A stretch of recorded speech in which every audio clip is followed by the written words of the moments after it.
Tesla वापस India आ रही है और इस बार कंप्लीट लॉन्ग टर्म प्लान्स के साथ। पहले भी खबरों ने जोर पकड़ा था जब 2019 में टेस्ला मोटर्स, जो वर्ल्ड की टॉप ईवी मैन्युफैक्चरर्स में से एक है, उसने इंडिया में अपने ऑपरेशंस का प्लान इंडियन गवर्नमेंट को प्रपोज किया था।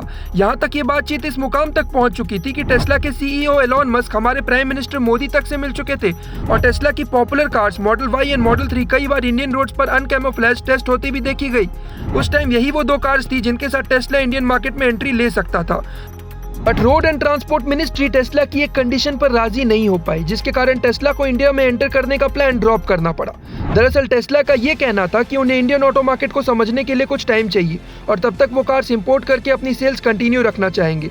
बट इंडियन गवर्नमेंट के 100% तक इंपोर्ट ड्यूटीज के कारण उनका अपने सबसे चीपेस्ट कार के लोएस्ट ट्रिम को भी इंडिया लाना मिनिमम 60 लाख कॉस्ट करेगा, which will not be worth it as per the Indian buyers.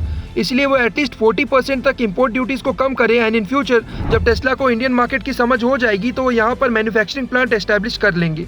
But Indian government ने इस बात से साफ इनकार कर दिया। लेकिन इस कहासुनी के 4 साल बाद फाइनली टेस्ला ने रिसेंटली इंडिया में अपने मैन्युफैक्चरिंग प्लांट को एस्टैब्लिश करने का प्रपोजल रखा है। इस न्यू प्लान के अंडर वो मॉडल वाई को इंडिया में लोकली असेंबल करेंगे और स्टार्टिंग में अपने मॉडल वाई के करंट जेन मॉडल के बेस ट्रिम को ही सेल आउट करेंगे। इस प्रपोजल में इंपोर्ट ड्यूटीज के रिलैक्सेशन की कोई चर्चा नहीं की गई है।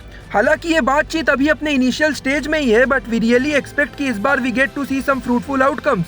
करंटली टेस्ला का मैन्युफैक्चरिंग हब चाइना में एस्टैब्लिश्ड है और अगर इंडियन गवर्नमेंट और एलॉन मस्क के बीच सब ठीक रहा तो ये मैन्युफैक्चरिंग प्लांट शंघाई से इंडिया उठकर आ जाएगा। क्या आपको टेस्ला का इंतजार है? हमें कमेंट करके जरूर बताएं और साथ ही subscribe to Auto Live and don't forget to press the bell icon to never miss our any of the crazy updates.